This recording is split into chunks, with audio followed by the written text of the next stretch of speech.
ആദ്യം പോയത് ഡോൾഫിനുകളെ കാണാൻ കൊക്കോ ബീച്ചിലേക്കാണ്. കുണ്ടും കുഴികളുമില്ലാത്ത നല്ല അടിപൊളി ഗോവൻ റോഡുകളിലൂടെ ഒരു ദീർഘദൂര യാത്ര.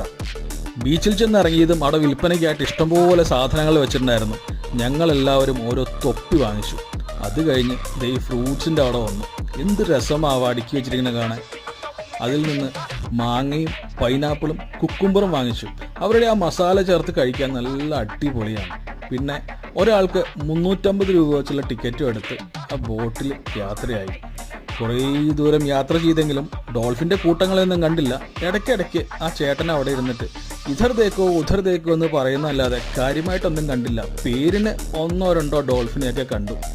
ഇത് പോർച്ചുഗീസുകാർ പണിത ജയിലാണ്. ഇപ്പോൾ അത് മ്യൂസിയമാണ്. പിന്നെ ഇത് അതിൻ്റെ അടുത്തുള്ള ഒരു 80 കോടിയുടെ വീടും. പിന്നെ അവിടെ ഇങ്ങനെ ചില കാസിനോകൾ കറങ്ങി നടക്കണ കണ്ടു. അപ്പോഴേക്കും ബോട്ടിങ്ങിൻ്റെ സമയം തീർന്നിരുന്നു.